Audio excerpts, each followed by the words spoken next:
Hey guys, Jay Cohen here, owner of Locomotion Fitness in Charleston, South Carolina. Thank you for checking out the Two Brain Business YouTube channel. Don't forget, hit that notifications bell, subscribe, all that stuff so you don't miss any of the content we put out. This week, I want to talk to you about a touchy subject, vulnerability, and specifically being vulnerable with your staff. And that is a hard thing to do. We walk around in our lives with these barriers up in order to protect ourselves. We worry about telling our staff where our business is, right? What our numbers are, where our gross revenue is, because we don't want them to maybe think that we have a ton of money in our bank account and we're not giving them anything. Or we don't want them to use all of the information that we're sharing with them and run down the street and open another business. And you have a right to feel those things, right? That can happen. It has happened. I'm sure we all have heard that story to someone personal in our lives, someone that we know. However, that fear that is stopping you from sharing with the staff is the same fear that is stopping your staff from growing and coming together and attacking a shared vision, mission, and values. So I want to talk to you a little bit about some things that happened at the summit this past weekend. So the Two Brain Business Summit was just recently happened in the third week in June.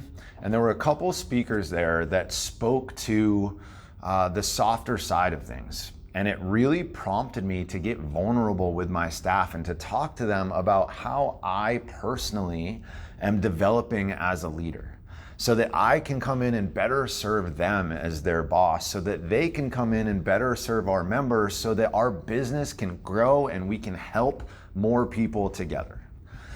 So I'm going to talk about two of the different speakers. The first one is Bonnie Skinner. And Bonnie is a psychotherapist that lives up in Sault Ste. Marie, where Two Brain headquarters is. And she has a program developed specifically for entrepreneurs to identify their shadow behaviors, their shadow self, the things that they're doing that are self-limiting, that are stopping them from taking themselves and their business to the next level. And so when I saw Bonnie on the lineup, who I personally work with one-on-one and have been for a few months, I knew that it was going to be super powerful for my staff. So Bonnie came on and she started talking about the shadow self.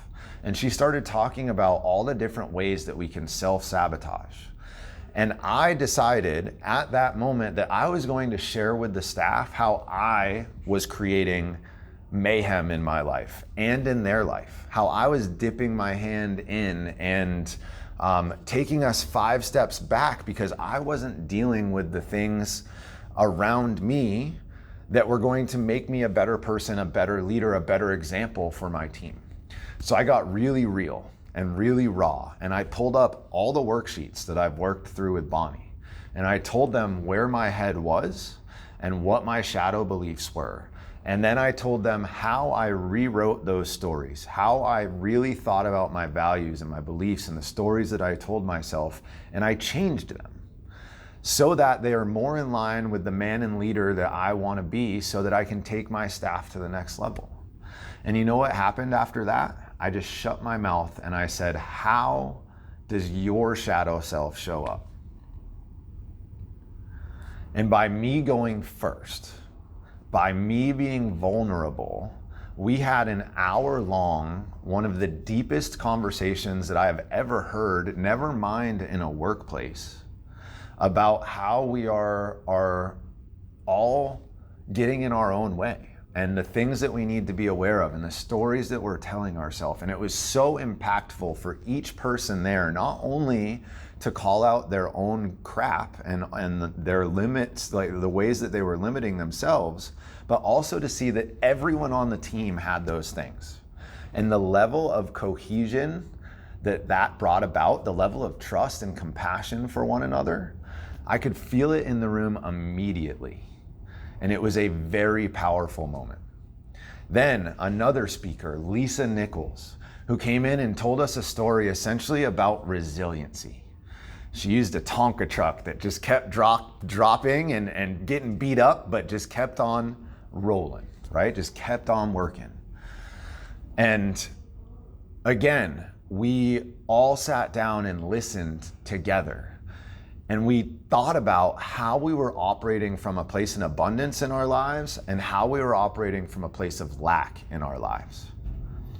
And I knew again that I needed to go first. I needed to be vulnerable. I needed to tell them how my lack mindset was showing up. Why I didn't pull the trigger on getting X, Y, and Z thing. Why I didn't hire this person even though everyone is knowing that we need more help. Why didn't I do that?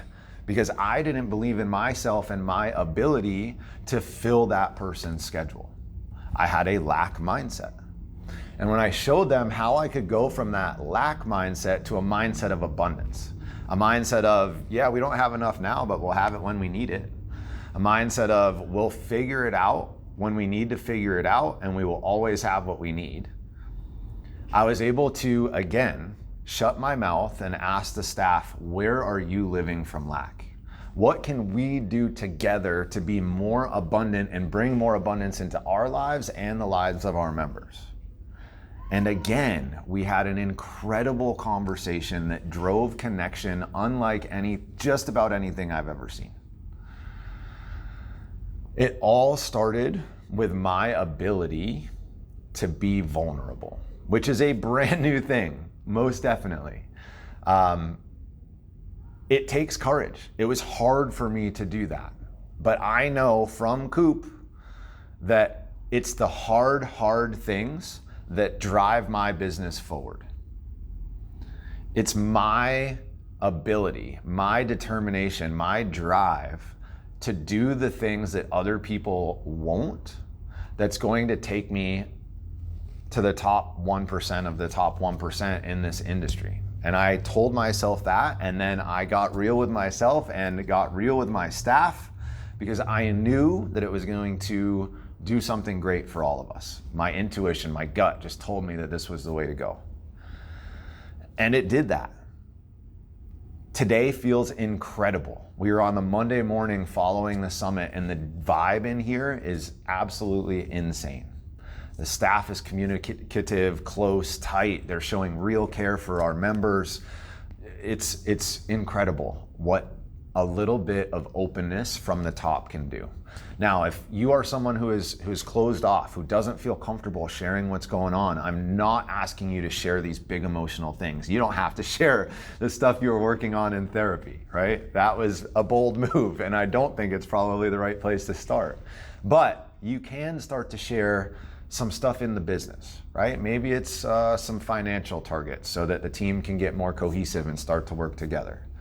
Maybe it's why you're doing certain things or taking the gym in a certain direction, and you just haven't felt a need to be open and honest about the real reason you're saying one thing, but in reality there's this other thing that's going on in your life. Maybe it's something like that, something that's small but business related. And then once you develop that muscle and you start to feel a little more comfortable, then we can start to get into radical honesty, radical open-mindedness, real talk with your staff about how you're feeling and about what's important to you in your vision and mission for the gym, and what's important from them and where they're actually struggling, and how can you best be there to help them live an abundant life. So that's my ask of you this week. I want you to have one vulnerable conversation with somebody on your staff and comment. Let me know how that conversation went, what you talked about. I think you might be surprised with the outcome. All right, guys, don't forget, hit that notifications bell, subscribe to the channel. We will see you soon.